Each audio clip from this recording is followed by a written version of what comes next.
Thank you, Mr. Speaker. Can I begin with the debate on coronavirus on Monday, which is welcome and will give members an opportunity to raise matters of concern from their constituents. But I think it would be a missed opportunity if that debate, as well as being general, were to be unfocused and unstructured.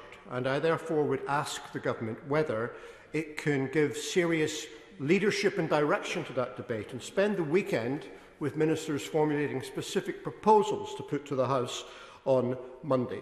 And in that regard, Mr. Speaker, I'd like to raise the matter of four-nation cooperation and coordination in response to the pandemic. The Leader may be aware that last night the First Minister of Scotland, Nicola Sturgeon, wrote to the Prime Minister asking for urgent talks and stating the obvious, which is that even further, more restrictive public health protocols may be necessary to keep the infection rate down in the weeks ahead. And if this is to happen, it would be beneficial if there was a coordinated four-nation response. That is not to say that things have to be exactly the same in every part of the UK, but there needs to be an integrated and consistent approach. And in particular, there needs to be a consideration as to whether the powers and money available to the devolved administrations is sufficient to deal with the crisis. Which brings me, Mr. Speaker, to the budget, as the Shadow Leader has mentioned. I can appreciate that the UK's finances are in such a perilous state that it may be there will be a disinclination to discuss these matters in public, but simply keeping a problem secret isn't going to make it go away.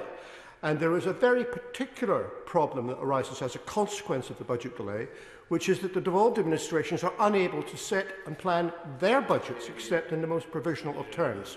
And given the crisis of COVID-19 and the additional expenditure that's been required, this is a less than desirable situation. So can I ask the Leader what alternative the Government will have to the budget in terms of giving direction to the devolved administrations as to what their planning horizons might be? And finally, Mr. Speaker, could I just raise a matter of unfinished business from last night's debate when we discussed extending the voting arrangements here? Several members of the House asked the Leader what is the justification for members being able to participate virtually in some business of the House but not in others. If indeed the public health restrictions are going to intensify, and if indeed we need to show more leadership as a House, should we not be extending the virtual arrangements to debates as well as to question time to make sure that members can participate in all the proceedings of the House safely and securely? Thank you, Mr. Speaker. I'll deal with the last point first, because we found when we did have a complete hybrid House that it was deeply unsatisfactory for legislation and the debates around legislation. Legislation affects, changes, alters people's lives, and is something that needs to be done thoroughly and scrutinised effectively by this House. And unfortunately, a series of monologues did not succeed in doing that, subject to very tight time limitations.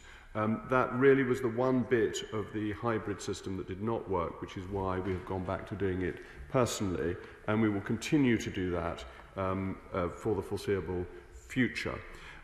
I'm grateful to his support for Monday's debate, and indeed I'm grateful to other parties for their support for Monday's debate, which was, of course, a change in business from that which was previously announced. But I think the House as a whole wanted to have this debate.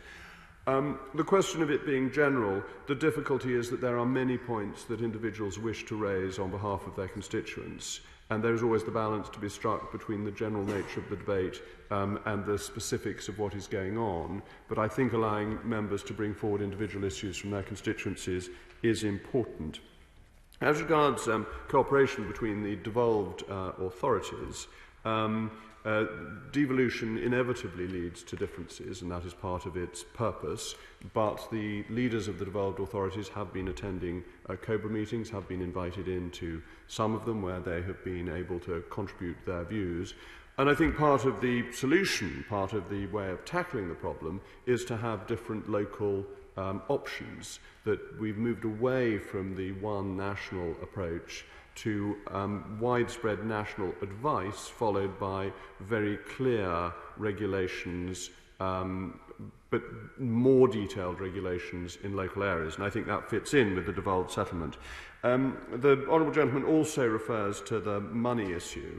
and it is worth reminding him that £6.5 billion has gone from the UK taxpayer to Scotland, supporting 157... I said the UK taxpayer, that does include Scotland for the time being. So we're still a United Kingdom, I'm glad to say. So 6.5 billion and may remain forever, and I'm glad to see there's some support coming from the DUP for this view.